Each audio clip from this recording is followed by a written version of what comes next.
안녕하세요. 사랑합니다. 생활과 윤리 시간입니다. 여러분, 다시 이제 온라인 수업 주간이 되었습니다. 5월에 이제 마지막 주인데요. 이번 주 이제 3단원이 마무리됩니다. 우리가 그 지난주까지 학교에서 그 정의의 주제로 다시 한번 복습을 했던 내용을 마무리 짓는 시간입니다. 여러분들 이제 잘 들어주기 바랍니다.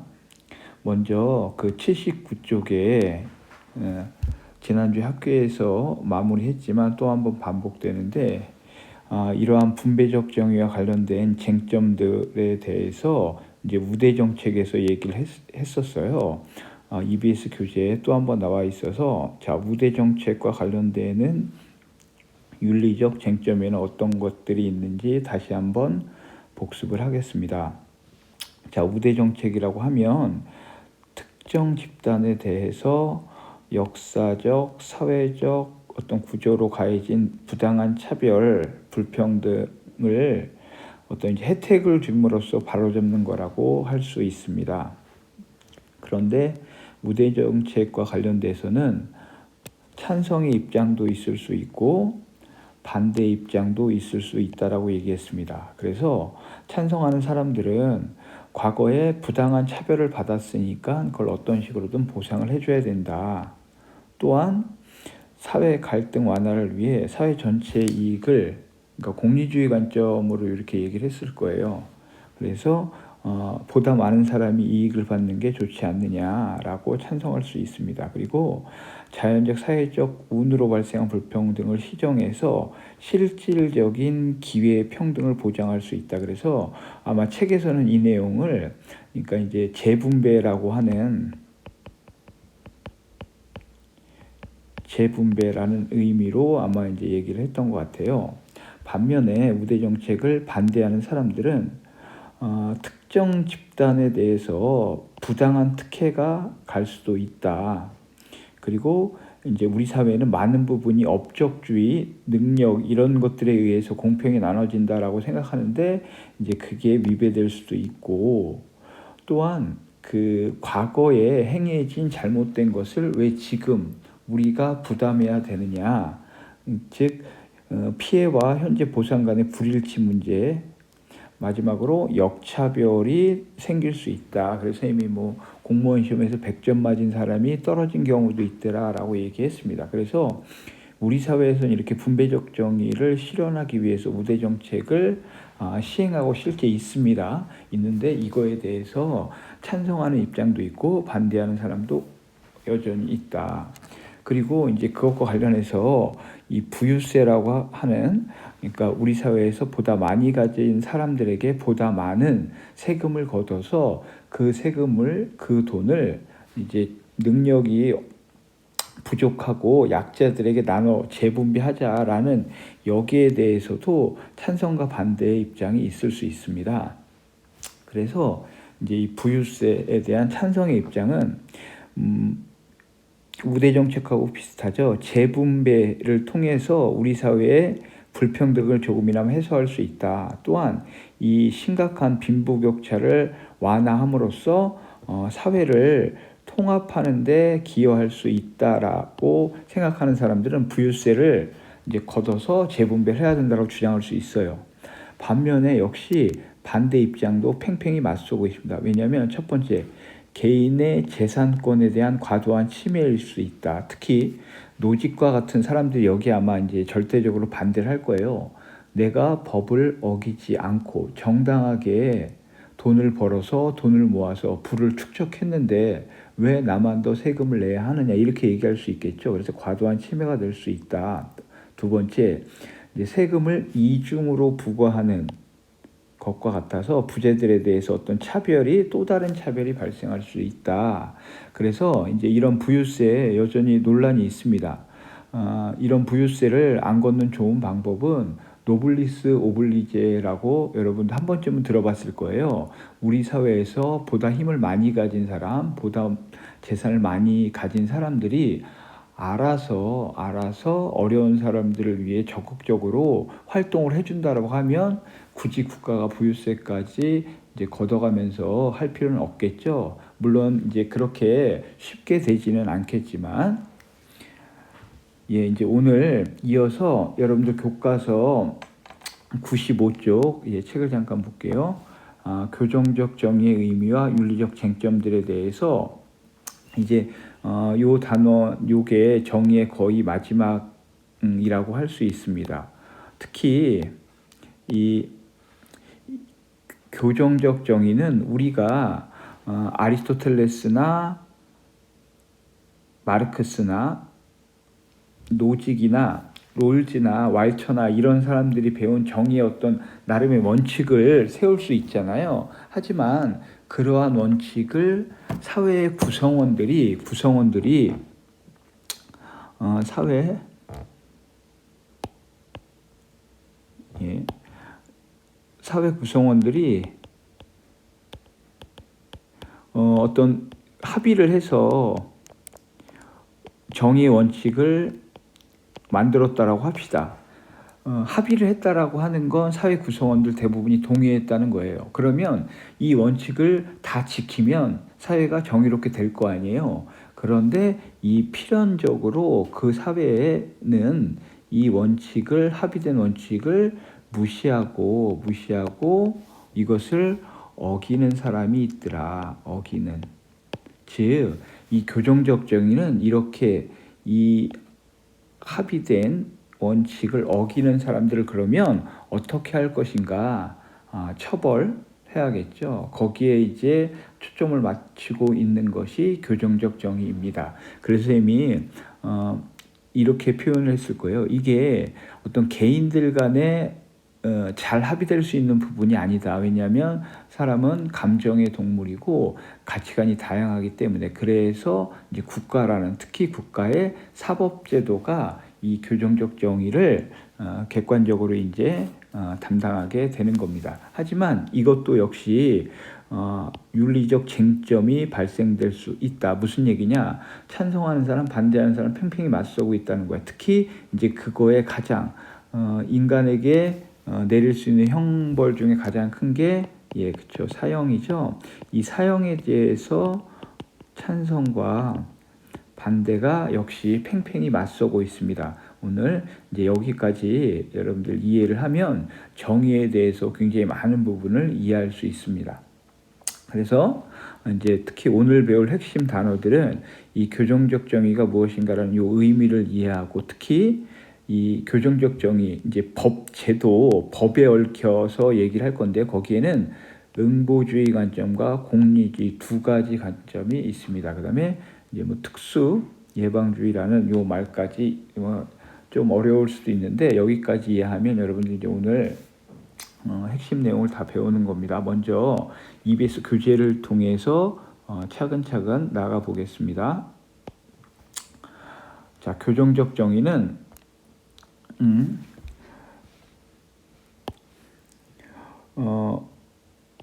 손해와 손실을 당했을 때 그것을 회복시키거나 범죄를 저질렀어. 그러면 그 범죄 행위에 대해서 어떤 처벌을 함에 있어서 불균형과 부정의를 바로잡아서 정의롭게 처벌하는 게 교정적 정의입니다.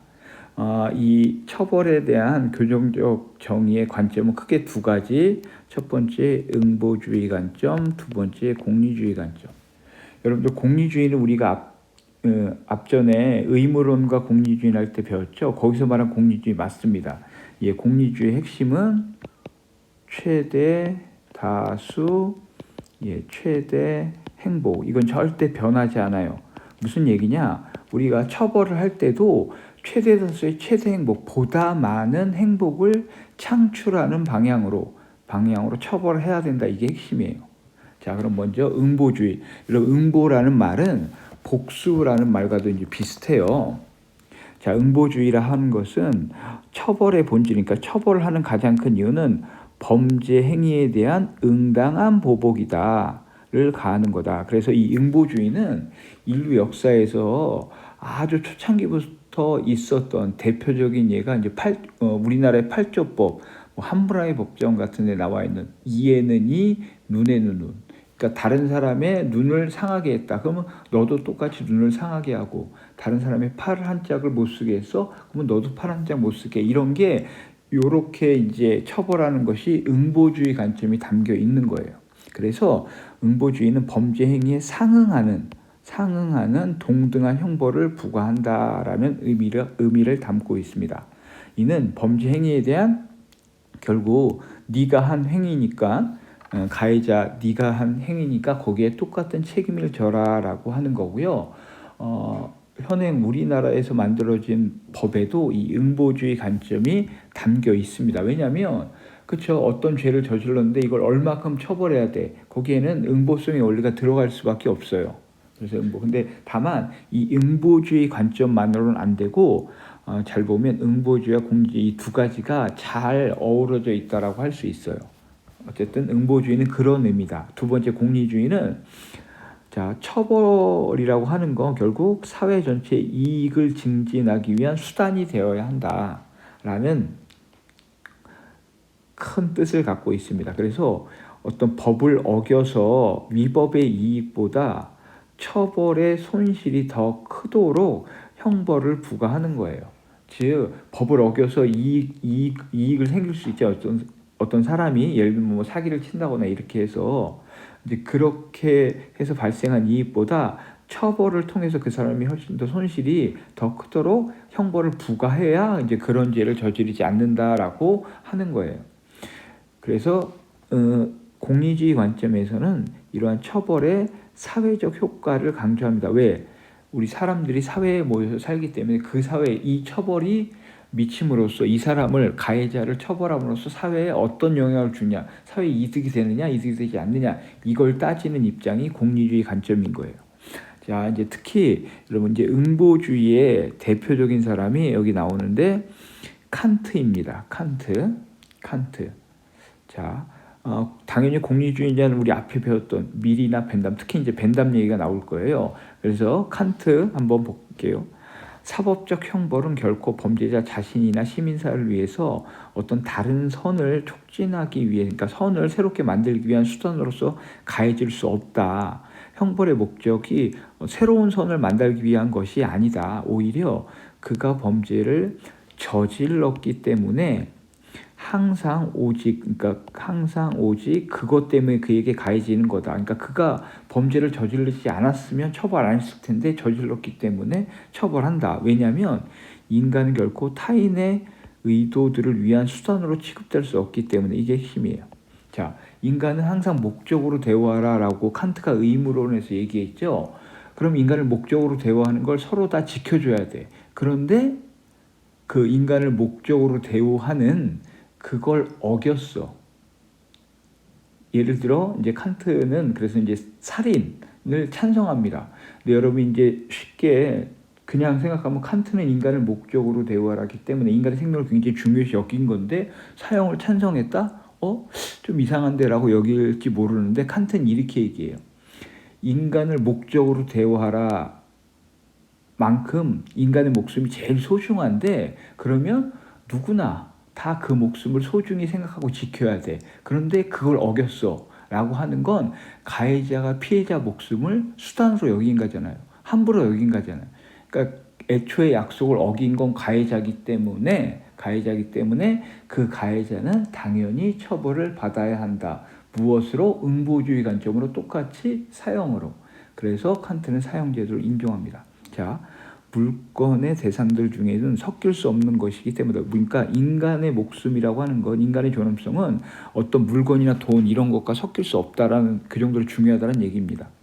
그의 생득적 인격성은, 태어날 때부터 갖고 있는 인격성은 설령 그가 시민적 인격성을 상실할 선고를 받을 수 있을지라도 물권의 대상이 되는 것에 대해서 그를 보호해줘야 된다. 라고 해서 인간의 이제 그 존엄성을 강조하고 계속 있습니다.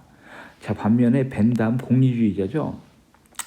모든 법령이 지녀하는 일반적인 목적은 공동체 전체의 행복이다. 최대다수의 최대 행복. 그렇지만 모든 처벌은 악이다. 이 말은 무슨 얘기냐? 여러분들 처벌을 받는 그 자체는 고통이잖아요.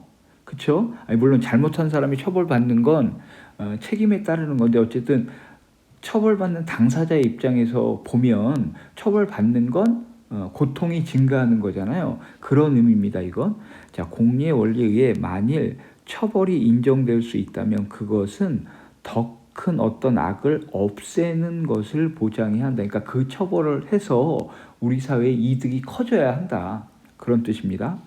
위법행위의 이득은 상당한 쾌락 또는 그 자체 또는 쾌락에 해당하는 어떤 것으로 위법행위의 이득은 처벌보다 대체로 더 확실하다. 그렇죠? 그러므로 위법행위의 이득에 대한 우세함을 유지하려면 처벌이 확실성과 근접성, 바로 처벌을 받아야 되는 이 두 가지 측면에서 부족한 면이 있는 만큼 처벌은 크기라는 면에서 가치를 부과시킬 수밖에 없다. 그래서 벤담은 범죄의 예방과 교화를 통해 사회적 효용을 최대화할 걸 중요한다. 그러니까 공리주의 입장은 그거예요.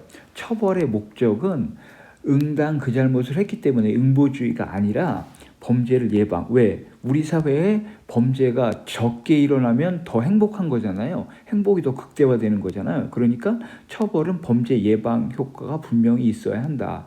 또한 교화. 범죄자가 내가 진짜 잘못했구나. 다시는 사회에 나가서 잘못을 저지르지 않아야지. 그래야 우리 사회 범죄가 줄어드는 거 아니에요. 그러니까 공리주의에서의 어떤 처벌의 목적은 이 두 가지에 두고 있습니다. 이 두 가지. 반면에 칸트는 응보에 두고 있다. 그래서 인간을 다른 목적을 위한 수단으로 취급한 것이 아니다. 뭐가 사형이. 왜? 그가 먼저 다른 사람의 목숨을 빼앗았기 때문에. 그래서 칸트는 사형제도를 찬성했습니다. 그래서 여러분들 특히 이제 모의고사에 사형제도 관련돼서 이 칸트의 입장, 공리주의 입장 이 두 가지를 묻는 문제가 가장 여러 번 출제됐었습니다. 앞으로도 계속 나오겠죠. 여기에 이제 뒤에 나오겠지만 이 사형제도와 사형제도 자체를 반대하는 사람도 나와요. 그건 이제 할게요. 자, 어쨌든 이렇게 이제 처벌은 공리주의에서 바라보는 입장과 응보주의에서 바라보는 입장이 약간 차이가 있는데 어쨌든 처벌은 공정해야 되잖아요. 그래서 공정한 처벌의 조건은 죄형 법정주의, 처벌의 근거가 되는 법이 있어야 하고 그 법이 공정해야 하며 피해자가 해당 범죄를 저질렀다는 유죄의 조건. 이거 선생님이 완전 범죄할 수 있는 방법을 설명하면서 얘기했었죠. 유죄의 조건. 그러한 해당 법이 있어야 되고 두 번째, 그러니까 그 사회에 그 해당 범죄에 대한 명확한 법이 있어야 되고 두 번째는 비례성의 원칙. 자, 범죄와 형벌 사이에는 적정한 균형이 유지돼야 된다. 무슨 얘기냐? 빵을 한 조각 훔쳤는데 너 징역 10년 이러면 안 된다는 거예요. 즉 범죄의 어떤 무게와 처벌의 무게는 비슷해야 한다. 그게 이제 비례성의 원칙입니다. 그래서 오늘날 공정의 처벌은 죄형 법정주의와 비례성의 원칙. 여러분 그래서 이제 참고로 그런 말 많이 하잖아요. 무죄 추정의 원칙.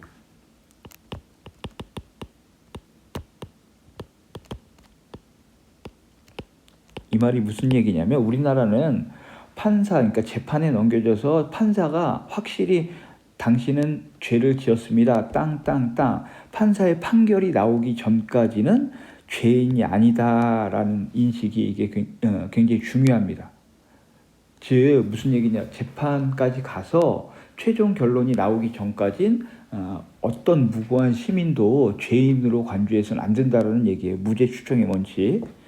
참고로 알아두시기 바랍니다. 자, 그러면 이제 이 교정적 정에 관련된 어떠한 윤리적 쟁점들이 있는지 그걸 통해서 좀 더 세부 알아보겠습니다. 자, 처벌과 관련된 윤리적 관점. 아까 배웠던 응보주의적 관점과 공리주의 두 가지 관점이 있는데 둘 다 문제점이 있다라고 할 수 있어요. 첫 번째, 응보주의는 범죄 예방에 도움을 주지 못한다. 왜냐하면 응보주의는 말 그대로 너 100만 원 훔쳤네? 그럼 100만 원 훔친 만큼 너 죄값을 치러야 돼. 그러니까 그 처벌 그 자체의 목적이 있어요. 그러니까 똑같이 어떻게 하면 그 죗값을 그대로 치르게 할 것인가, 여기에만 키포인트를 두고 있다 보니까 우리 사회에 실질적으로 범죄를 예방하는 데는 크게 도움이 안 된다라고 할 수 있습니다. 두 번째, 그러다 보니까 처벌에만 방점을 찍고 거기에 목적을 두다 보니까 어떤 범죄를 저지른 사람들을 교화시키는, 그래서 다시 사회에 내보내주는 이런 시스템에 대해서는 관심이 없어요. 그런데 응보주의는 왜 있느냐? 이건 인간의 감정과 연결되는 부분이기 때문에 이 응보주의가 빠지면 처벌 자체를 사람들이 납득받기 되게 어렵게 됩니다. 심리적으로. 그렇기 때문에 응보주의가 처벌에 당연히 들어갈 수밖에 없어요. 하지만 응보주의도 이런 문제점, 한계가 있다. 자, 그렇다면 두 번째, 공리주의는 아무 문제가 없을까요? 아닙니다.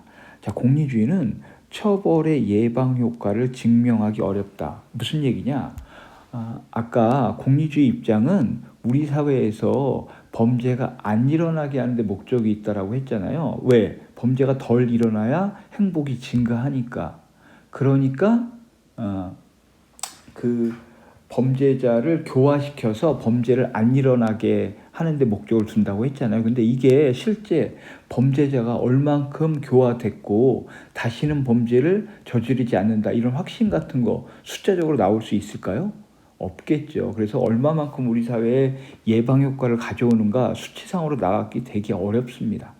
두 번째, 범죄자의 처벌을 사회 안정을 위한 수단으로 여겨 인간 존엄성과 가치를 훼손할 수 있다. 무슨 얘기냐면, 자, 여러분 그 얘기죠. 범죄자가 처벌을 받는 거는 범죄자도 고통을 받는 거잖아요. 그래서 실제 공리주의는 이 처벌을 너무 무지막지하게 해서는 안 된다라고 얘기해요. 자, 그러다 보니까 어떤 문제가 발생하냐면 그런 얘기 하잖아요. 가해자만 인권이 있고 피해자는 인권이 없느냐. 실제 그런 것들은 응보주의 관점에서 난 도저히 진짜 저 범죄 용서 못할 것 같은데 형량이 적게 나온다거나, 그런 거 굉장히 국민들의 어떤 법감정 같은 걸 건드릴 수 있거든요. 근데 공리주의는 그런 걸 해결해 주지 못해요. 왜냐하면 처벌 그 자체보다 사회 안전을 사회 행복을 더 증가시키는 데만 초점을 두고 있다니까. 그래서 응보주의나 공리주의나 다 문제점을 안고 있다라고 할 수 있습니다. 자, 어쨌든 이렇게 이제 응보주의와 공리주의를 통해서 처벌을 하는데 인간이 인간에게 내릴 수 있는 최고의 형, 사형이죠. 이 사형제도와 관련돼서 여전히 논란이 있습니다. 범죄의 생명을 인위적으로 박탈하는 최고형이죠. 자, 특히 이제 모의고사에 이 사형제도와 관련된 요 관점, 요게 굉장히 여러 번 출제가 됐습니다. 앞으로도 출제가 될 거예요. 칸트, 루소, 베카리아, 그리고 이제 공리주의 입장도 추가될 수 있어요. 자, 앞전에 배웠죠. 칸트는 응보주의자라고 얘기했어요. 응보주의 관점에서 살인을 저지른 사형은 정당하다. 사형 이외의 형벌은 정의에 부합하지 않는다. 굉장히 강력히 사형을 찬성하는 거예요. 왜냐하면 사형은 살인자의 고통받는 인격을 해방하여 인간의 존엄성을 실현한다. 무슨 얘기냐면 칸트는 또 이렇게 얘기해요. 여러분들, 인간은 인간으로 살아갈 때 인간의 존엄성을 지킬 수 있죠. 칸트가 이제 이렇게 얘기하는 거야. 그래, 다른 사람의 생명을 수단으로 여기서 해쳤어. 그러면 이건 의무를 저버린 거다.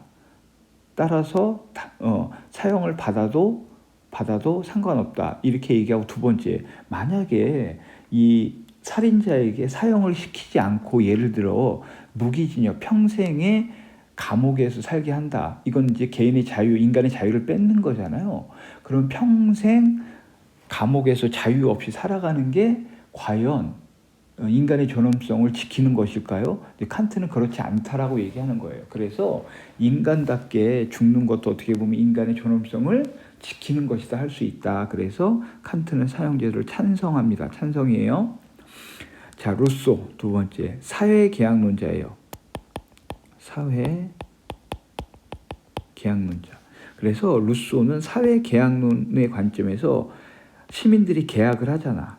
여기서 계약을 한다는 건 나의 생명과 안전을 확보하기 위해서 계약을 한 건데, 내가 예를 들어 피해를 당해. 그럼 그 계약이 어겨진 거잖아요. 따라서 너는 계약을 함께 지키자고 했던 계약을 어긴 거니까 역시 사형제도는 찬성이다.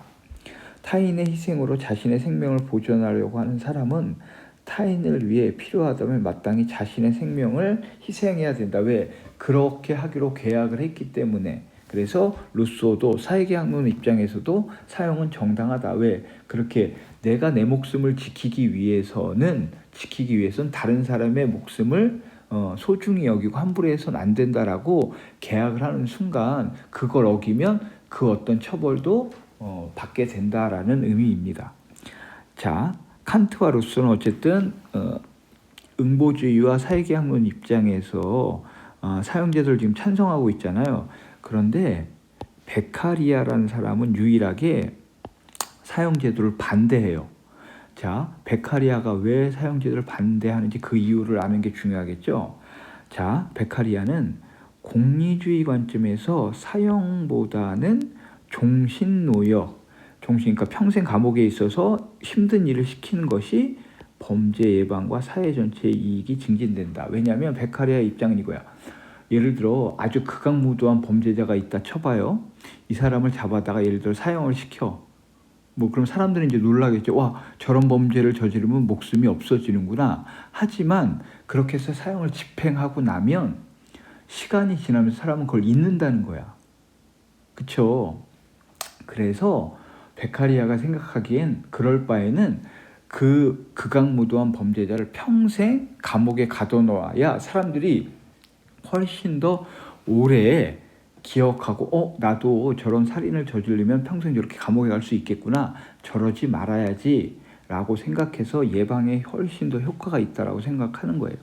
그리고 생명은 양도할 수 없는 것이기 때문에 사회계약이라고 한들 내가 내 생명까지도 다른 사람에게 넘겨준다. 그런 의미는 아니다라고 베카리아는 얘기합니다. 그러면서 살인 금지를 규정한 법에 근거해 사형하는 것은 부당하다. 왜냐하면 사형 자체도 하나의 살인이니까 살인을 금지한다면서 살인을 한다. 이거 논리적 모순이 된다라고 베카리아는 주장을 하면서 사형제도를 반대합니다.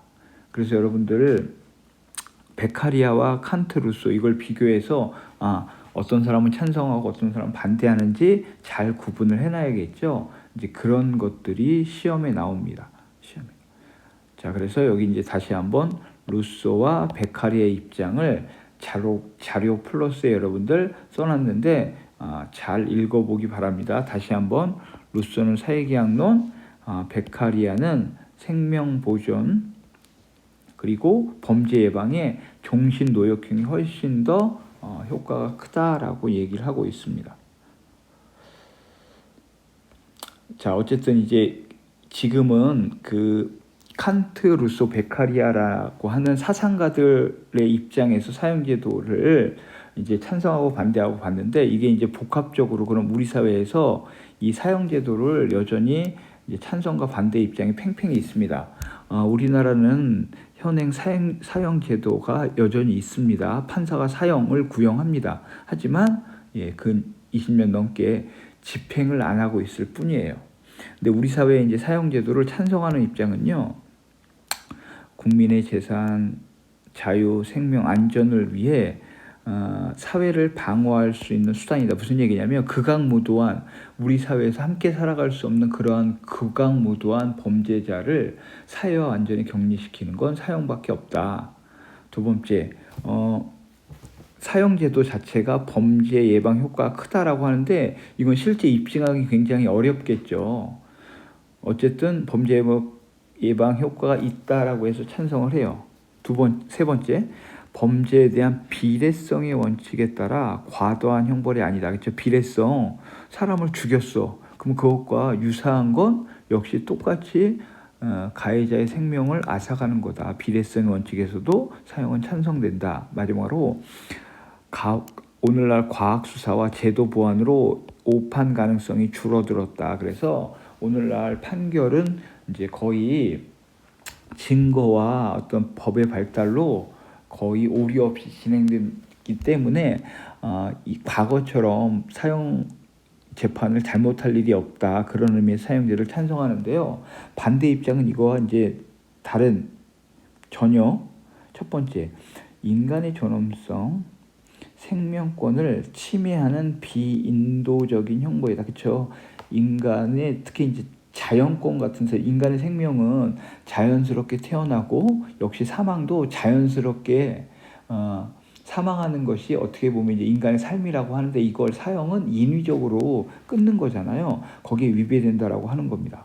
두 번째, 교화라는 형벌의 목적에 부적합하다. 그러니까 무슨 얘기냐? 형벌이란 걸 만들었을 때는 가해자를 어떻게든 잘 교육시켜서 다시는 범죄를 저지르지 않게 하는 게 형벌을 만든 큰 취지이기도 한데 그 사람의 가해자의 목숨을 빼앗아 그러면 다시 열심히 해볼 기회를 아예 박탈하는 거죠. 그렇기 때문에 사형제도를 하면 안 된다라고 주장하는 겁니다.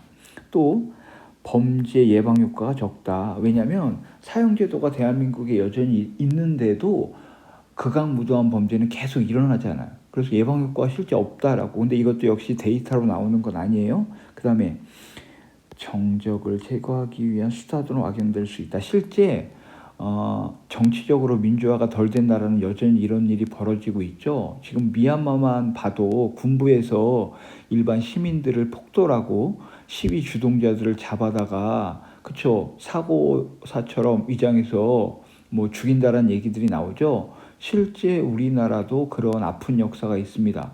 사법살인이라고 해서 사형을 8시간 만에 집행한 그런 엄청난 일도 있었어요. 그리고 역시 사형 판결은 인간이 하는 거죠. 판사가 오판 가능성. 엊그저께 우리나라는 아닌데 미국의 어떤 주에서 4년 전에 사형을 집행했대요. 그런데 4년이 지난 최근에 그 사람이 진범이 아니라라는 어떤 새로운 증거들이 나오고 있나 봐요. 그런데 살릴 방법은 없겠죠. 이러한 이유에서 사형을 반대하는 사람이 있습니다. 역시 우리 사회에서 찬성과 반대는 팽팽히 맞서고 있습니다. 자, 그래서 여러분들 찬성의 입장, 반대의 입장, 사형제도에 대해서는 잘 알아두세요. 자, 그러면 이어서 이제 여러분들이 얼마나 이해를 하고 잘 알고 있는지 우리 문제를 한번 풀어볼게요.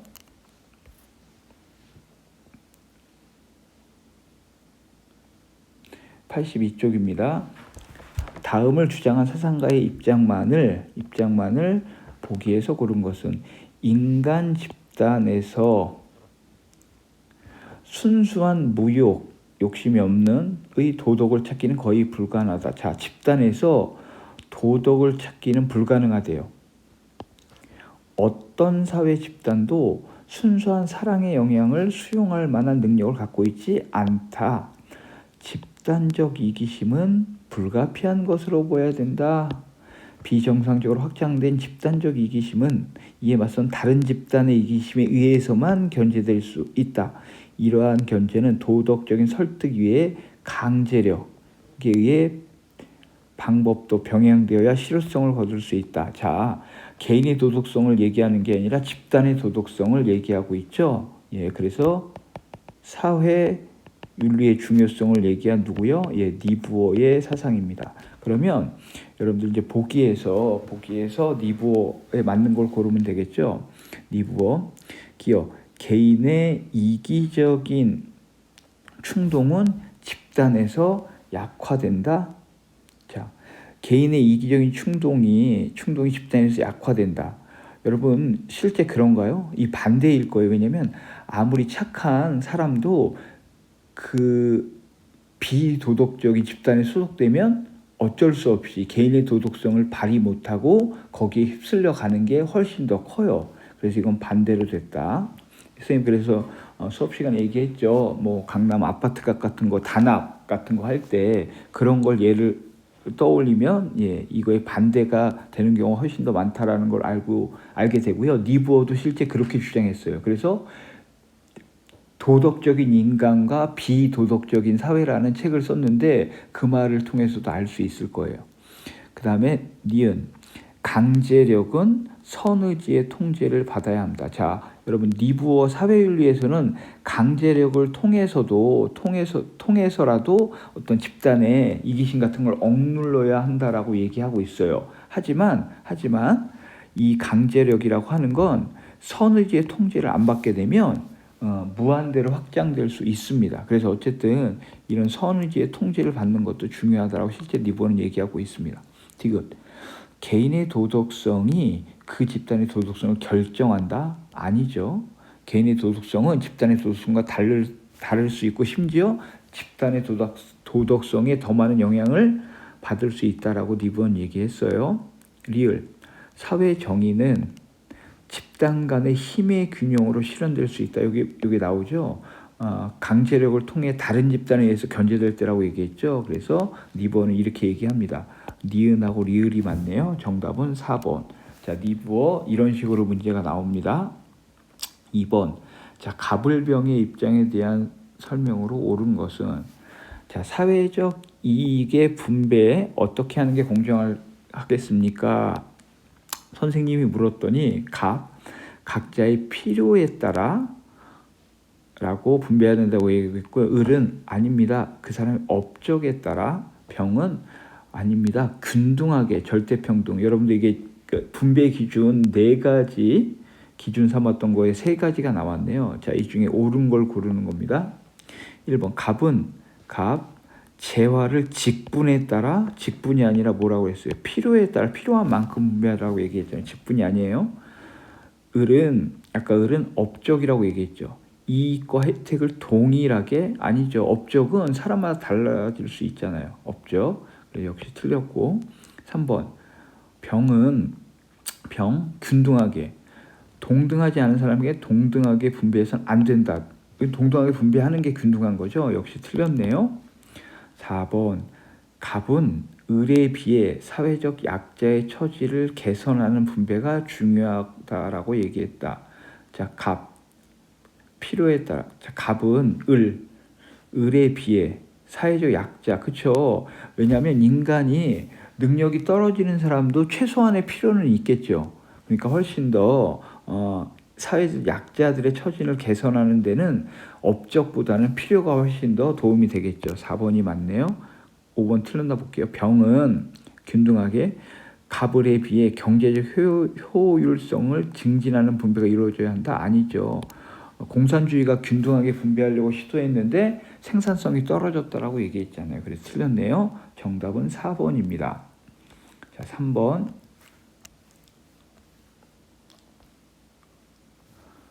자, 다음을 주장한 사상가의 입장에서 질문에 옳게 대답한 것. 자, 질문이 있고 답변이 있는데 예, 아니오로 하고 있죠.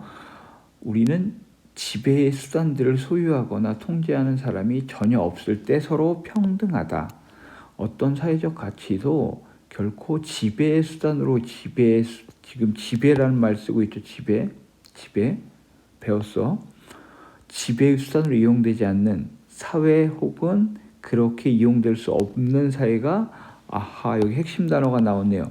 복합평등이 실현되는 사회이다. 복합평등, 예, 정의의 원리 중에서 누구였죠? 왈처가 주장했던 복합평등이구나. 지배는 사회적 가치들이 상호 구분되는 내재적인 근거들에 따라 분배되는 경우에만 배제된다. 자, 왈처의 복합평등에 대한 얘기입니다. 그럼 이제 볼게요.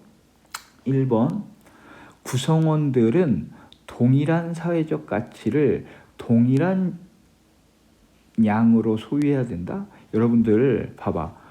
동일한 사회적 가치를 동일한 양으로 소유하기가, 이거 절대적 평등과 유사한 거잖아요. 이렇게 되기가 쉽다, 어렵다. 마르크스도 공산주의를 통해서 이걸 하려고 했는데 안 됐죠. 실제 왈초도 아니다. 다르게 동일한 양을 소유 안 할 수 있다라고 얘기했어요. 예. 노라고 대답해줘. 그러니까 노, 아니다. 노라고 대답해요. 틀렸고. 2번 모든 종류의 지배로부터 자유롭게 되었을 때 정의차. 지배로부터 자유롭게 됐을 때, 예, 맞죠? 2번 같네요. 자, 실제 왈처는 지배는 우리가 복합평등은 경제는 경제 영역, 이 경계를 잘 지키라고 했잖아요. 근데 이 경계를 넘어서서 침해하는 건 지배라고 했잖아요. 지배는 안 된다라고 얘기했잖아요. 자, 3번. 분배적 정의와 관련된 모든 가치는 사회적 가치인가? 실제 모든 가치가 사회적 가치가 될 수 있다라고 얘기를 했습니다. Yes라고 대답할 거예요. 왈처는. 4번. 사회적 가치들은 역사적이고 문화적 특수성의 3번이니까 역사적이고 문화적인 특수성도 왈처가 주장했던 맞습니다. Yes라고 얘기하겠지. 5번. 모든 사회적 가치는 각각 고유한 분배 영역을 구성하는가? 그쵸? 정치는 정치, 경제는 경제. 예스 이렇게 해야죠. 정답은 2번입니다. 왈처의 복합평등이었습니다. 자, 4번 문제 볼게요. 갑을 사상가들의 입장으로 가장 적절한 것은 갑, 이로움에 대해서만 말해서는 안 된다. 진정 중요한 것은 인과 의다. 인의 이게 핵심 단어겠네요. 순임금과 중국의 그 전설 속에 나온 임과 도척의 갈림길은 다른, 도둑과 순임금 다른 게 아니다. 이익을 추구하느냐 선을 추구하느냐. 특히 선 중에서도 인과 의, 인과 예를 강조했던 게 공자, 인과 의, 의로움, 오늘날의 정의라고 얘기했죠. 이걸 강조한 게 누구라고 했죠? 예, 맹자입니다. 자, 갑은 맹자, 을 누군가 볼게요. 을. 정의는 절제, 용기, 지혜 네 가지의 덕을 얘기했네요. 예, 플라톤. 국가 안에서 생긴다. 일단 생기면 그것들은 보존 가능하게 하는 것이다. 각자 자기의 성향에 그래서 정치가는 누가 지혜를 가진 철학자들이, 그 다음에 예, 군인은 용기를 가진, 그 다음에 생산자, 절제, 이렇게 각자의 역할, 덕을 잘 실현할 때 국가가 잘 돌아가는데 그게 바로 정의라고 얘기했던 누굽니까? 예, 플라톤이에요. 플라톤. 자, 그러면 맹자와 플라톤 얘기입니다. 먼저 1번. 옳음보다 이익을 중시하면 사회는 혼란해진다. 자, 옳음이 뭐예요? 의죠. 의. 이익을 추구하는 선을 추구하느냐 차이다. 결국 의를 추구하라고 하는 거잖아. 맹자는. 1번 맞네요. 자, 나머지 틀려서 볼게요. 갑. 좀비 친소를 분별하지 않는, 자, 분별하지 않는 사랑은 겸해. 누구죠? 묵자죠. 실제 공자나 맹자는 좀비 친소를 구별하는 사랑을 얘기했습니다. 그래서 틀렸고요. 3번 을. 정의로운 국가는 철학과 정치 권력이 분리된? 아니죠. 지혜를 가진 사람이 철학자가 정치를 하라고 했잖아. 분리가 아니에요. 4번 을. 플라톤. 개인은 정의롭게 되는 것이 불가능해? 아니죠. 개인도 자신이 맡은 역할을 다하면 정의롭게 돼요. 그렇죠. 국가는 정의 국가를 만들 수 있는데 개인도 가능하다. 불가능한 게 아니다. 틀렸어요. 갑과 을은 공정한 분배를 위해 사적 소유를 없애야 된다? 아닙니다.